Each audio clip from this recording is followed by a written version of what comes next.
Meril Sirvel, palju õnne, Mulgi rattamaratoni kiirem naine siin meie ees. Ja ma olin valmis, et on tunduvalt jahedam ilm, et ma veel stardis mõtlesin, et kas minna natuke soojemalt riides või mitte.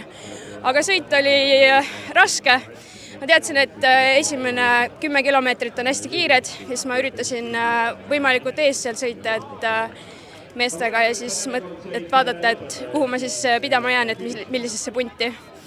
Ja suht terve sõitsingi ühtede samade meestega lõpuni, aga viimastel tõusudel olin juba nii kastis omadega, et nad läksid oma teed.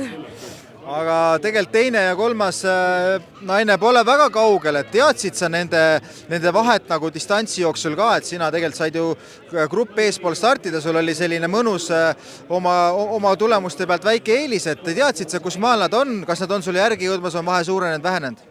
Ja kindlasti oli see hea, et ma olin esimeses pundis, et sain kohe meestega kaasa minna. Aga raja pealt ma sain infot küll, et kus järgmine naine on ja tundus, et see vahe natukene läks suuremaks, aga ega ta väga suureks ei läinud täna. Et rada oli iseenesest kiire ka, et ilmselt selle tõttu ka vahed nii pikaks võib-olla ei läinud.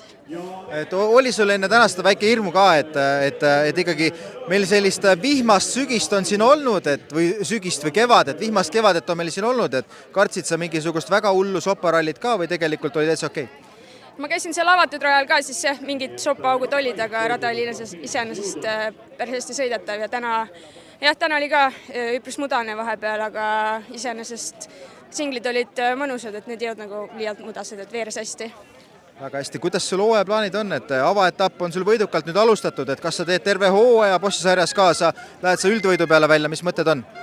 Vaatan jooksvat pigem, aga et järgmise rõuga teen kindlasti kaasa ja et ülejäänud siis vaatab nii nagu juhtub.